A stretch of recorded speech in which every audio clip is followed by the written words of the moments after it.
Assalamualaikum warahmatullahi wabarakatuh. Perkenalkan, kami dari kelompok 2 akan mempresentasikan materi terkait keberadaan hukum dalam masyarakat dan sejarah perkembangan hukum.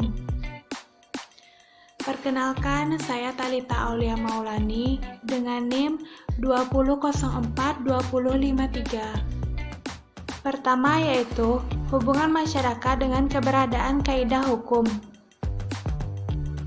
Keberadaan hukum di masyarakat sangat urgen karena hukum mengatur setiap perilaku manusia. Hukum tidak terlepas dari masyarakat, begitupun sebaliknya. Karena selain hukum itu berfungsi pasif, hukum juga berfungsi aktif dalam mengontrol setiap tindakan individu dan selalu berusaha membawa masyarakat ke dalam perubahan yang terencana. Hukum dan masyarakat mempunyai korelasi yang sangat signifikan. Ibaratkan masyarakat tanpa hukum, maka akan banyak terjadi kekacauan serta akan banyak terjadi tindakan yang sewenang-wenang. Begitupun sebaliknya, hukum tanpa adanya masyarakat, maka hukum itu tidak akan berarti sama sekali. Perkenalkan, nama saya Nayadul Wahyuni, NIM 20042250. Di sini saya akan menjelaskan tentang dasar hubungan hukum dengan masyarakat. 1. Hukum adalah pengaturan kehidupan masyarakat. Kehidupan masyarakat tidak mungkin bisa teratur kalau tidak ada hukum. Maksudnya, bahwa hukum memberi batasan tingkah laku warga masyarakat yang dianggap menyimpang dari aturan hukum, misalnya membuat larang-larangan, tuntutan ganti rugi, dan sebagainya. 2. Masyarakat merupakan wadah atau tempat bagi berlakunya suatu hukum. Tidak mungkin ada atau berlakunya suatu hukum kalau masyarakatnya tidak ada. Jadi dapat dibuktikan bahwa di mana ada hukum di situ pasti ada masyarakat, dan demikian pula sebaliknya. Di mana ada masyarakat, di situ tentu ada hukumnya. 3. Hukum merupakan salah satu sarana utama bagi manusia melalui masyarakat. Maksudnya, di situ ialah di mana ia menjadi warga atau anggotanya untuk sewajarnya mungkin. B. Macam-macam kaidah hukum. Kaidah memiliki dua macam, yaitu 1. Kaidah berisi tentang perintah, yakni keharusan bagi seseorang untuk berbuat sesuatu oleh karena itu akibatnya dipandang dengan baik. 2. Kaidah berisi larangan, yakni keharusan bagi seseorang untuk tidak berbuat karena perbuatan tersebut dilarang atau tidak diperkenankan. Assalamualaikum warahmatullahi wabarakatuh. Perkenalkan, saya Tasya Aulia Octavia 20042285 dari Prodi Ilmu Administrasi Negara. Dalam pergaulan, kaidah dibagi menjadi 4 bagian. Yang pertama yaitu kaidah agama. Maksudnya yaitu kaidah yang berisi aturan tingkah laku yang berasal dari Tuhan dan diyakini oleh penganutnya. Penganut meyakini dan mengakui bahwa peraturan-peraturan hidup itu berasal dari Tuhan dan merupakan tuntutan hidup. Yang kedua yaitu kaidah kesusilaan. Maksudnya yaitu berhubungan dengan manusia sebagai individu karena menyangkut kehidupan pribadi manusia. Kaidah ini dianggap sebagai peraturan hidup sebagai suara hati. Yang ketiga yaitu kaidah kesopanan. Maksudnya yaitu kaidah yang didasarkan atas kebiasaan, kepatutan, atau kepantasan yang berulang-ulang dan berlaku di tengah masyarakat. Kaidah ini disebut juga dengan peraturan hidup yang timbul dari pergaulan manusia itu sendiri. Yang keempat yaitu kaidah hukum. Kaidah hukum maksudnya yaitu peraturan-peraturan yang timbul dari kaidah hukum itu sendiri. dibuat dalam bentuk tertulis ataupun tidak tertulis oleh penguasa dan pelaksananya dipaksakan karena apabila tidak dilaksanakan mendapatkan sanksi. Menurut Ahmad Ali, asal-usul kaidah hukum dapat dibedakan menjadi dua macam, yaitu kaidah hukum yang berasal dari kaidah-kaidah sosial di dalam masyarakat yang berasal dari proses pemberian ulang legitimasi dari suatu kaidah sosial non-hukum atau moral, agama, kesopanan menjadi suatu kaidah hukum. Yang kedua yaitu kaidah hukum yang diturunkan oleh otoritas tinggi sesuai dengan kebutuhan masyarakat pada saat itu dan langsung terwujud dalam bentuk kaidah hukum serta sama sekali tidak berasal dari kaidah sosial ini sebelumnya. Baiklah, Assalamualaikum warahmatullahi wabarakatuh. Perkenalkan, nama saya Fadil Arif dengan NIM 2004-2011.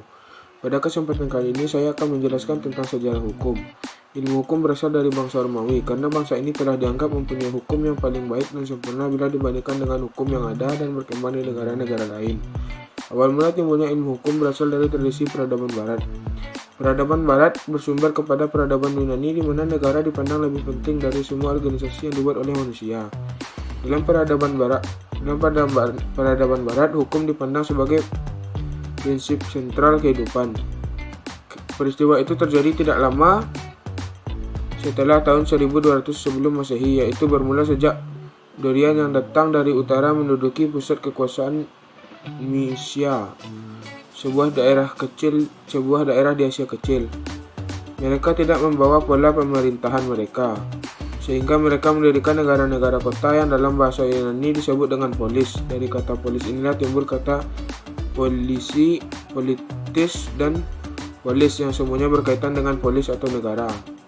Fenomen hukum lahir dari proses pergulatan dua paham besar yang saling tarik-menarik antara kepentingan kepastian hukum menurut undang-undang dan keadilan sesuai denyut nadi kehidupan masyarakat. D. Sejarah hukum Indonesia. 1. Fase prakolonial. Fase prakolonial bisa disebut dengan fase sebelum penjajahan.